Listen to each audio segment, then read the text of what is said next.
Who was the World Trade Center man? Harry Roland. I think this is the newest plaque in New York City, and it is easily my favorite. Harry was the type of New Yorker who makes New York, New York. He was out here pretty much every day for the 20 plus years post 9/11. Rain, shine, snow, heat, Harry was here, normally by Greenwich and Liberty, by the FDNY Memorial. He'd have a bottle of polish in his pocket and an old rag.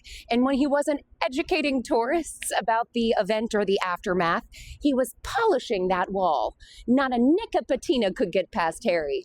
He would say to himself and anyone within earshot, "History, don't let it be a mystery." He had a habit of speaking in rhyme and repeating the same phrases. His plaque says, "Don't say two," but the full refrain was, "How many buildings were there before they were gone? Don't get it wrong. Don't say two. It's not true."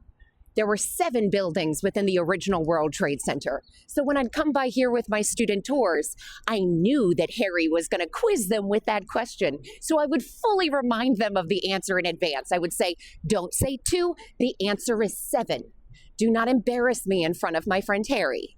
So we'd walk over, everybody's excited, and Harry would say, "How many buildings were there before they were gone?"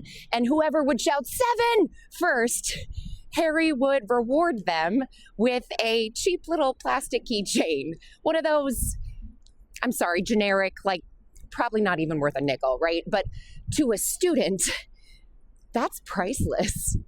That's not a keychain, that's a connection. To Harry, yes, but also to the Trade Center, to the attack, to the event that they were maybe not here for, but will continue to affect them throughout their lives. It's real now. It's personal now. And they have the keychain to prove it. That's the work that Harry did. Harry had worked in the South Tower before the attack. He was not here at the time. He was taking his son to school. He found out about it when his boss called him and said, "Do not come into work today." The North Tower had just been struck. A couple days after the attack, Harry was listening to the radio and he heard a newscaster describe 2 large holes in Lower Manhattan where the Twin Towers had stood. Well, Harry knew firsthand it was a whole lot more than just 2 large holes in Lower Manhattan. There were 7 buildings within the original World Trade Center. Don't say 2.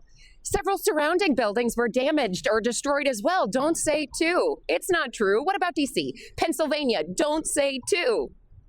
So Harry started to come here to tell his side of the story, express the full scope, and that's what he did for 20 plus years. History, don't let it be a mystery.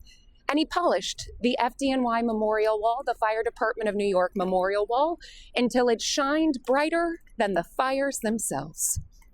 Look and learn, please, look and learn. Teach the young ones, my main concern. Harry passed away last year, May 2024. He was 70. It was a heart attack.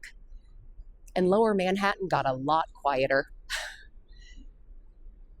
It didn't really hit me until I saw just the tiniest bit of patina creeping its way back on that wall. It could be so easy for history to forget someone like Harry Roland. He wasn't rich by any means. He wasn't powerful. He wasn't famous, really, but he was known in the neighborhood.